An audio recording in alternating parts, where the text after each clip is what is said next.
बड़ी खबर Asian games से खुशखबरी है। एशियन गेम्स में बात पदकों की अगर करें तो शतक लगा दिया भारतीय दल ने और यह भारत का अब तक का सर्वश्रेष्ठ प्रदर्शन है एशियन गेम्स के अंदर। किसी भी 25 गोल्ड, 35 सिल्वर और 40 ब्रॉन्ज मेडल के साथ भारत ने सैकड़ा पूरा कर लिया है और प्रधानमंत्री नरेंद्र मोदी ने ट्वीट करते भारतीय दल को बधाई दी है।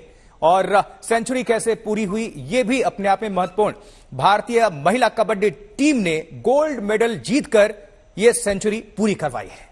तो तीरंदाजी में भी भारत को गोल्ड और सिल्वर मेडल मिला। कंपाउंड तीरंदाजी में भी भारत का क्लीन स्वीप और इसी के साथ पदकों की संख्या की अगर बात कर ले अंक तालिका में तो भारत ने 100 पदक जीत लिए हैं, देश के नाम ये रोशन किया है। जी चलिए अब आप सभी को लिए चलते हैं जहां एशियन गेम्स चल रहा है चीन के अंदर। नितिन श्रीवास्तव हमारे खेल संवाददाता हमारे साथ जुड़ चुके हैं ज्यादा जानकारी के साथ।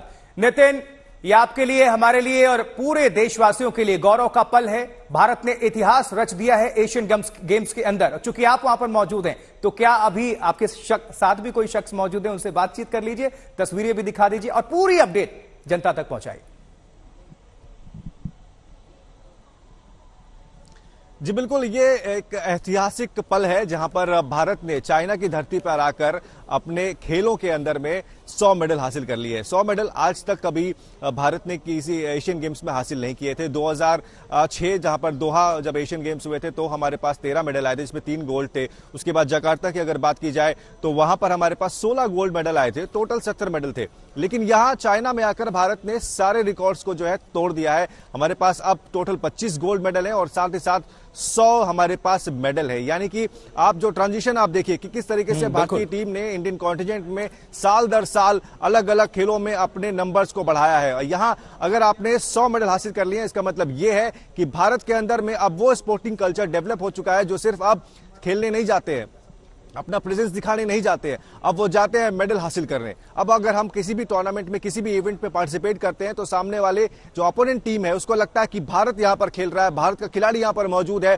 तो उसे और ज्यादा सजग रहने की उम्मीद है। ये सवाल हमने इंडिया के जितने भी यहां पर खिलाड़ी आए हैं लगभग सभी से पूछा कि अब आपको कैसा ट्रीटमेंट मिलता है जब आप चाइना के सामने खड़े होते हैं, जब आप जापान के सामने खड़े होते हैं, जब आप रशिया के सामने खड़े होते हैं। सबका यही कहना था कि अब उन खिलाड़ियों के जो आंखें हैं उसमें भारत का जो है वो डर नजर आता है कि कहीं भारत हमको पीट नहीं दे, और अब वैसा हो रहा है। इसका जीता जाता उदाहरण है एशियन गेम्स जहां पर आपके पास 100 मेडल है। आर्चरी अभी हमने 2 मेडल यहां पर मिले, टोटल 9 मेडल मिले हमें। शूटिंग की बात की जाए 22 मेडल आए हैं। एथलेटिक्स की बात की जाए 29 मेडल आए हैं। मेरे साथ इस वक्त खड़े हैं प्रमोद जी आर्चरी फेडरेशन के सेक्रेटरी हैं। प्रमोद सर, इंडियन परफॉर्मेंस की अगर बात की जाए, जो ट्रांजिशन आप देख रहे हैं, आप लंबे सालों से एडमिनिस्ट्रेशन में जुड़े हुए हैं, आप क्या कहेंगे, किस तरीके से भारत की जो प्रदर्शन की करने की जो क्षमता है वो बढ़ी है? आज का दिन जो है वो भारतीय तीरंदाजी के लिए स्वर्णाक्षर है और पिछले कई दिनों से हम देख रहे हैं, जबकि हम एशियन गेम्स की प्रिपरेशन कर रहे थे तब भारत सरकार हो, चाहे स्पोर्ट्स अथॉरिटी ऑफ इंडिया हो, चाहे इंडियन ओलंपिक एसोसिएशन, इनने कई तरह की हमें सुविधाएं दी है। Special thanks to government of India जिन्होंने बहुत तरह की स्कीम्स बनाई है, बहुत तरह का सपोर्ट दिया। स्पेशल जो सोनीपत में हमारा जो सेंटर बना वहां पे स्पोर्ट्स साइंस लेबोरेटरी तक के और कई विदेशी प्रशिक्षक के दौर पर, जैसे कि इटालियन कोच जो हमारे साथ है, कोरियन कोच जो हमारे साथ जुड़े है, उन लोगों को जोड़कर इंडियन आर्चरी को बहुत बढ़िया। तो आप देख रहे हैं कि किस तरीके से जो बैकिंग मिली सरकार की, स्पोर्ट्स अथॉरिटी ऑफ इंडिया की, उसकी वजह से कहीं ना कहीं भारतीय जो खिलाड़ी हैं वो अब इस स्तर पर आकर शानदार प्रदर्शन कर रहे हैं।